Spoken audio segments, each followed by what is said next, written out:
are kids that don't have a home.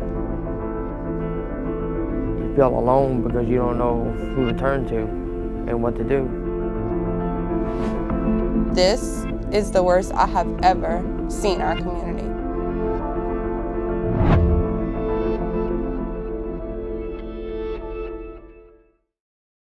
Welcome, I'm Elizabeth Biro. Hurricane Ida slammed onto the Louisiana coast on August 29th. The Category 4 storm featured winds of 150 miles per hour as it moved onshore. A team of WUFT journalists traveled to South Louisiana to meet a community still reeling from the direct hit. The collection of stories offers hope while showing how Ida touched every aspect of life in the region. First responders kept the community safe even when some lost everything. WFT's Landry Ballatin introduces us to one of those firefighters who juggles the needs of his family with that of the community he loves. It was going to be the fairy tale ending they've been waiting for. The flowers arranged. It's amazing. It really is. Her dress altered. The cake decorated. You only get this one day once. And the church bells ringing. We was gonna go, party it up afterwards and, live happily ever after, hopefully. Everything was set for Megan Verrett and Hunter Hasler's big day. Definitely been a day to remember. On September 4th, the couple was supposed to get married and celebrate with family, friends, and 5-year-old son Colton. It's so special. But happily ever after would have to wait. As Category 4 Hurricane Ida was about to tear through southeast Louisiana, forcing Hasler to gear up for his job as a firefighter at Houma Fire Department. This was, it's what we signed up for. Today's the day that you have to be, that person that you always said you wanted to be. You have to step up to the plate, When Ida hit, Hasler was busy helping the community here. It wasn't until 72 hours later that he was finally able to go home. But he had no idea he would be coming back to this. And that's when I lost it. It was like, wow, it's like, this is real, And then all you could do is, ain't nothing you can do because they only give you so long to go check on your house and come back to work. So with that being said, it was just, all right, well, it is what it is. Close the door, lock it up, hope no one steals nothing, and back to the job, Hasler had 17 days of mandatory work at the station following the storm, working 12-hour shifts and living at the station during his 12 hours off, which meant he worked through his wedding day. It didn't stop, didn't let up, nothing. Unable to be with his bride-to-be and son who evacuated. Once we were there and the hurricane was hitting and Hunter's on the phone with me and he's like, Meg, it's bad. When he said that, I knew it was bad. I knew it was bad. Hasler says the balance between his job and personal life can be hard, especially in times of disaster. There's a time where you just want to take it off and just be normal, and it's definitely hard because you're constantly always a solution to someone else's problems. And it's like you have your own, to go back to and everything. So it's definitely a battle. Although the job presents obstacles for their family, Verrett endlessly supports Hasler. That's the first thing I tell everybody. He's a firefighter. He's a firefighter. Why do you do that? Because I'm proud of you. That's why. I'm proud of you. I'm proud of what you do. The road to happily ever after is long, but Hasler is looking for the beauty along the way. When it rains, flowers bloom. So there you go. Because the best fairy tales are worth fighting for. Landry Ballatin, WUFT News. Houma's first responders still work around the clock as the community contemplates the next steps in the recovery process. WUFT's Malia Leiden shows us one family's extreme challenges as they work to recover from the storm while caring for a child with special needs. We should have left. How many times did I say, we should have left? We should have left. She loves the sun. The sun is her friend. She's always seeking out the sun. Having everything she has, she's always laughing, always smiling, and you never know. Besides autism, she has Amy Grip syndrome. She's one of 20 in the world. I believe most of them are deaf, legally blind, autism, and just different things. epilepsy, different things that they all have together. More or less, our day revolves around Ava. Oh, our whole life revolves around Ava, yeah. I have to go give her medicine. She thinks it's stressful, but when she has the stress, it goes on me. So I have her and Ava. So, but. And there's Ava in the middle, all happy and everything, like, what's wrong with y'all? It's part of life. I mean, that's just, you can't change Ava. That's what she is. That's what God gave her, so you deal with it. If she's crying, there's something wrong. A few weeks ago, she was crying. Turned out she had strep throat. I mean, she can't tell you, my throat hurts. She's nonverbal. So, did the test. That's why she's crying. Loves her iPad and hugs and everything.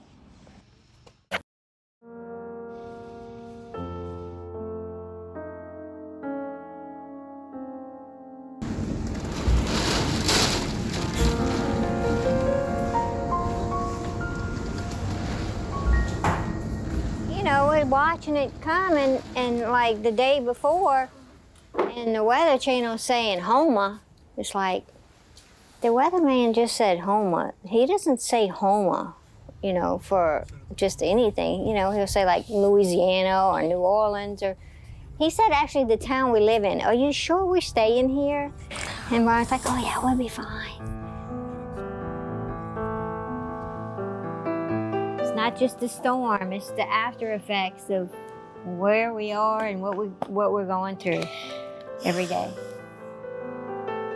She has the mentality of like an 18-month, 2-year-old. So she doesn't really understand what's going on. Plus she's deaf. She has cochlear implants, but she doesn't wear them all the time.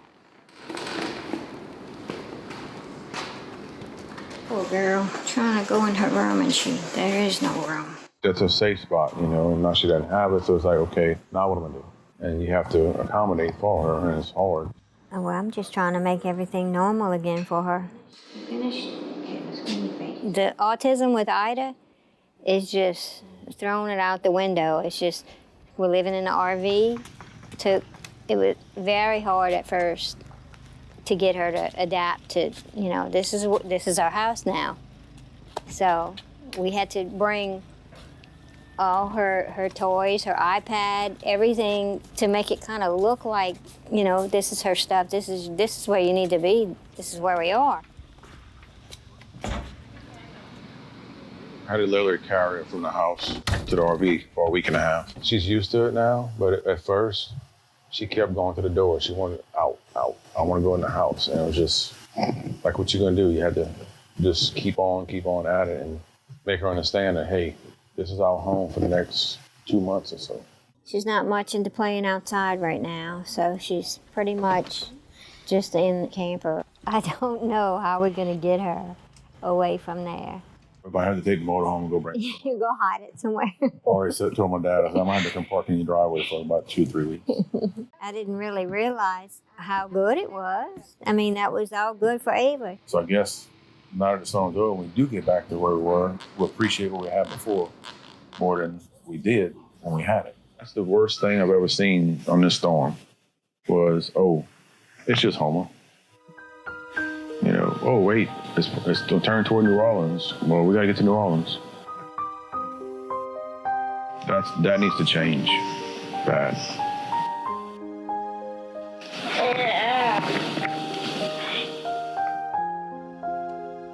I think it's going to be a new normal. It's going to be a pulled back version of what it used to be. Just because the hurricane's going nowhere but not back to normal. This is 6 weeks later, and I know it's going to be even longer.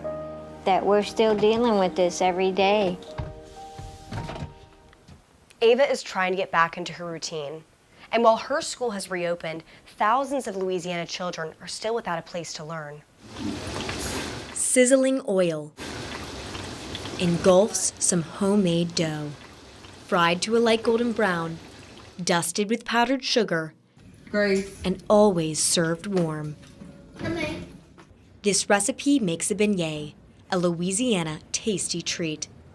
Eating one is a rite of passage in the area. We think about one thing and one thing only, food. But making them is something 13-year-old Casey Rodrigue has perfected over the last 4 weeks. We're always cooking something now that, she's home all the time. This aspiring chef has big plans for the future, beyond cooking lessons at the family stove. The main thing I want to do is be able to go to Nichols or Penn State or anywhere that they have a great culinary course. It's a dream that seems more concrete than the current status of education in schools in Terrebonne Parish after Hurricane Ida. Just 3 weeks into her 8th grade year at Evergreen Middle School, a Category 4 hurricane slammed into her hometown. The storm left no building, no life, no students' education untouched. I feel her education is being tampered with. I'm guessing that's a term I can use because she's not getting one in a school system. She's not getting a structured education. The storm is the latest shock to Louisiana public schools after a tumultuous last year, plagued by pandemic disruptions. Now, Casey is just one of 72,000 Louisiana students who remain out of school 1 month after the storm. Nothing. Without educational instruction. So none of my teachers posted anything? In any form. If our children don't get the education that they deserve and that we all got growing up, then what is our future going to be? Our kids are the future. Research from Columbia University and the Children's Health Fund gathered 5 years after Hurricane Katrina found 1/3 of students in affected areas were behind in schooling for their age. Results also showed serious emotional and behavioral issues. School system, there's going to be, they're trying to cover the information, but it's also about their well-being, their mental state. Studies from past natural disasters can be used to gauge Ida's long-term impact. But the data lacks one key variable, a pandemic that limited instruction time too. The first year that COVID hit, they shut down the schools 3 months early and gave everybody a pass. So everybody automatically got sent to the next grade. For Casey, it's only a matter of time before her school is fixed up and she's able to return to the building. But for other students, like those who attend Upper Little Caillou, it could take months, potentially until the next school year, to be able to return to their school building. Some schools escaped with only cosmetic damage. At the hardest hit schools, Ida caused severe structural damage, ripping off school roofs and flooding the classrooms. You never can make up for instructional time. I don't care how you jigsaw the time back together, that's lost time. But Terrebonne Parish School Board President Gregory Harding says they are working to bridge the gap of time lost. There's no playbook that we have. And of course, the plan that we have in place is going to be some bumps in the roads. The current solution? Force 2 school populations to use the same building. One group of students learn in the morning and the others in the afternoon. To make up for school days lost, holiday breaks will also be shortened. Jessica, like many other parents across southern Louisiana, worries for her children. We need a plan, guys. They're our future. And if they don't have one, baby, Louisiana is going to be in for a rude awakening if our babies can't get a proper education. A rude awakening with impacts that could follow Casey on her culinary quest for success in the kitchen. Elizabeth Biro, WUFT News. From schools to housing, Hurricane Ida destroyed hundreds of structures. WUFT's Samantha Narson explains how this prompted a housing crisis in South Louisiana, pricing out some of the region's most vulnerable families. The laughter of his children, an occasional bark, and quality time with his wife. This is what Travis Fitch lives for. My kids are my world. Home is where his family is. Easter mornings, the birthday parties. But they don't know where that will be, or if there is a place for them in Houma at all. It's just hard not knowing what you're going to do from day to day. Not knowing where you're going to go, where you're going to end up. Time living in his parents' now damaged home is coming to an end. I took my first steps in that home. I had birthday parties in there. A few months ago, his biggest concern was what present he was going to get his 6-year-old daughter, Callie. That's my girl. Hurricane Ida changed that. My daughter's birthday is coming up on the 27th, and we don't know if we're even having our birthday party because we don't know where to have it. The destruction faced all across southeastern Louisiana was not limited to physical damage. After the storm it was hard. the emotional toll. Like there's nothing you can do, and like you failed as a father and as a husband because you cannot provide for your family like you want to. The financial distress, Living paycheck to paycheck. and now his biggest concern. I'm gonna do everything I can to keep us out of living in a car. Travis and his wife Chelsea are not alone as they continue to navigate a real estate market hit hard by Hurricane Ida. There are people trying to sell houses and they're not fixing it. And they're just selling it as it is. And it's really, really hard because we don't have the money to actually fix a house. A rise in housing prices has led to a rise in people who are unable to buy or rent a home. The wreckage of their homes has left many of these people living in their cars, tents, and some with relatives. Realtor Beth Mathern looks at the first complex she ever owned. It's hard to look at these because this was a kitchen, you know? No, it's just a mess. The gutted apartments filled with memories of her former tenants. You could see all the way to the end. That was Miss Cassandra. She'd been here for 13 years. The lady on the other side had got us a wedding, like an anniversary cake. You know, she'd watched our son. So they're not just tenants. I mean, they were people in our lives, and now they're gone. She worries about those left homeless and helpless, as she's never seen a real estate market like this. Where did they go? You know, we already were tight on rentals and tight on reasonably priced rentals. And now it just exacerbated this problem that we had. And so people that were already barely making ends meet, they can't, their ends are not meeting. The median price of homes on the real estate market jumped about $25,000 from early summer to the days after the storm.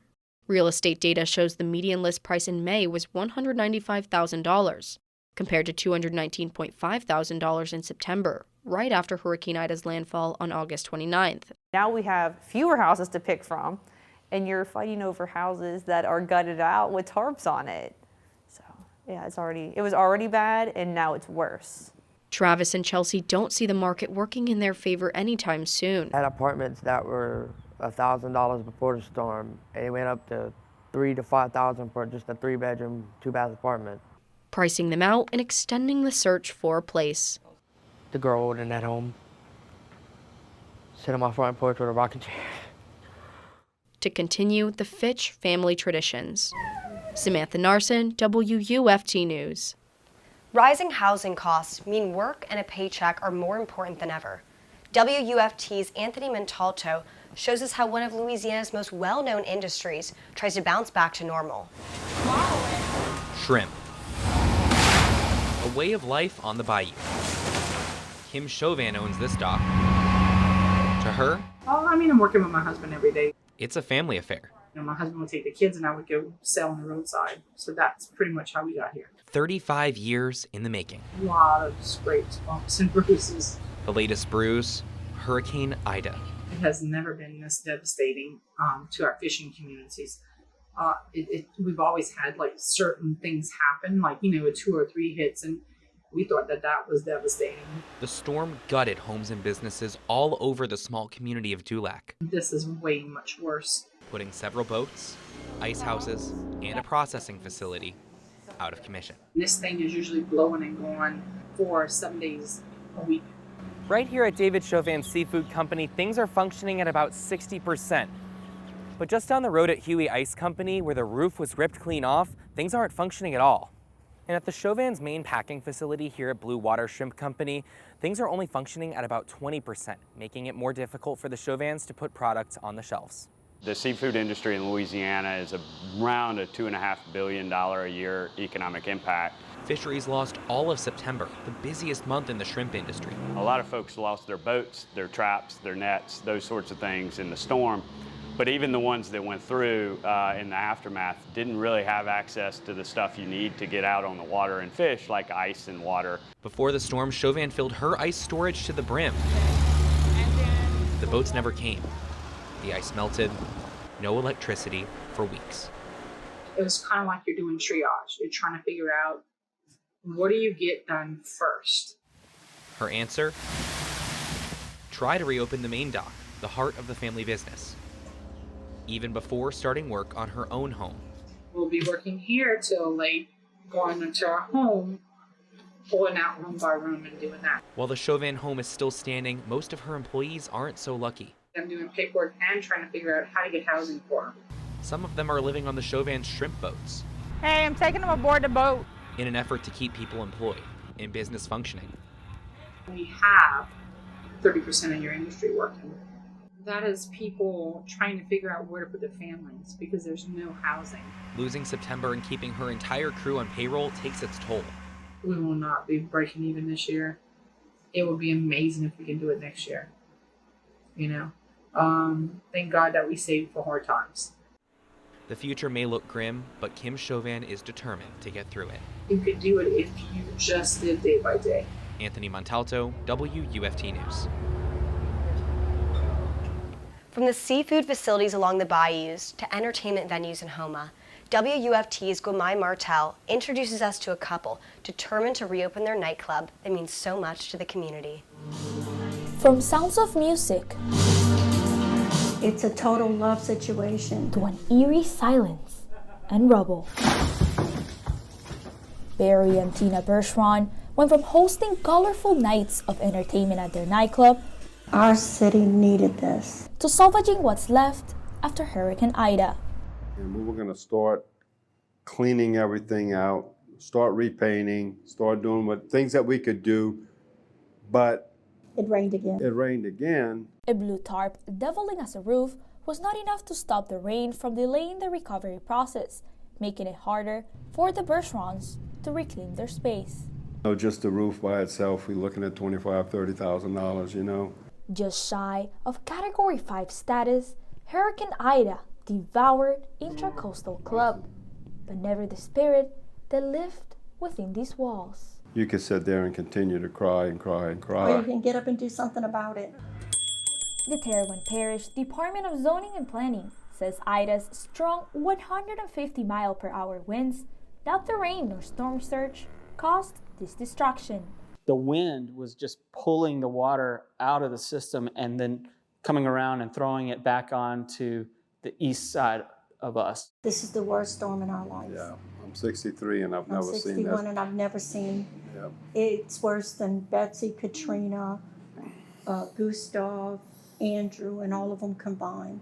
The Intracoastal Club might not be labeled an essential business by government officials. Some of the other sectors are obviously going to be hit hard, but a lot of what we're seeing is kind of an individual circumstance. But it certainly feels like it's more than an individual circumstance for the Bergerons and their patrons. You say customers, I say friends and family. For this family, this place is not a club. It's not a business. It rather is the heart of its community.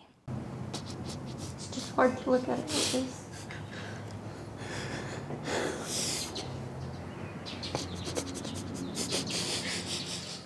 Even though the storm took away countless valuables, there is something that remains intact: hope.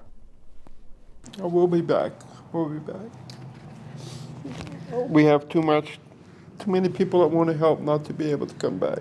Gomai Martel, WUFT News. Devastating hurricanes hitting the Gulf Coast is becoming an annual tradition. WUFT's Jill Colombo spoke to scientists about how climate change could lead to even more natural disasters in the future. Godfrey Cartier Jr. spends every day on his shrimp boat. This thing go good. He makes a living on the water, selling to locals. That money, they selling that mud. Harvesting one of Louisiana's delicacies. Cartier can't imagine living anywhere other than the bayous of South Louisiana.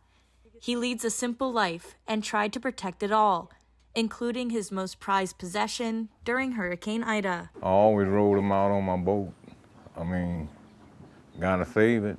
Gotta save the boat. Cartier and his dog Kennedy rode out the Category 4 storm in the cabin of his boat. I ain't gonna put her through it again, though.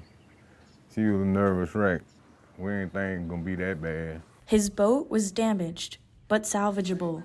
Cartier has been hard at work on repairs ever since.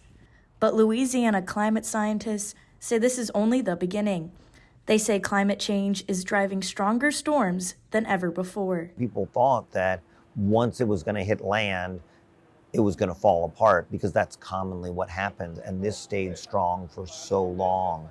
And so the impacts were, over such a wide area. Warm water, coupled with a retreating coastline, have been driving intense storms. Warm waters are where hurricanes get their energy from. And so by being, even though it was maybe classified as onshore because it was within the barrier islands, it was still acting like it was offshore because it was over this area of open water and open warm water. The research team at Louisiana University's Marine Consortium found nearly 2,000 square miles of land along the coast has disappeared during the last century.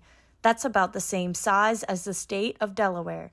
Over the next century, Kolker predicts 2,000 more square miles will be underwater. We know climate change is going on, and by 2030, 2040, that's when we start to predict that the real serious impacts, more serious than we're experiencing now, start to come in. For the people living on the coast, like Cartier, That's what I'm doing. I'm rebuilding it again from the top to the bottom. the changing landscape could make the coast unlivable. Kolker says slowing the process will require cutting chemical emissions from Louisiana's oil refineries and petrochemical facilities. As a matter of fact, I worked up there when I was young in them plants. It ain't too good. It ain't good at all. The governor's Climate Initiatives Task Force is finding a balance between keeping industries alive and reducing emissions. Many Fortune 500 companies, energy companies, oil and gas companies who recognize that climate change is real and have even made commitments to net zero by 2050. The climate change issue is not simple, but Kolker says taking action to reduce emissions in the atmosphere is vital. Yeah, we made it all right. The boat all right. To the communities. I got you, man. That's what counts, that we still here. Survival. Jill Colombo, WUFT News. While the future remains uncertain, these storms always face a formidable foe: the strength, hope, and resilience of Louisiana residents. The people of Houma are determined to rebuild, back better than ever. There's little doubt our team of WUFT journalists watch a community rising from the rubble.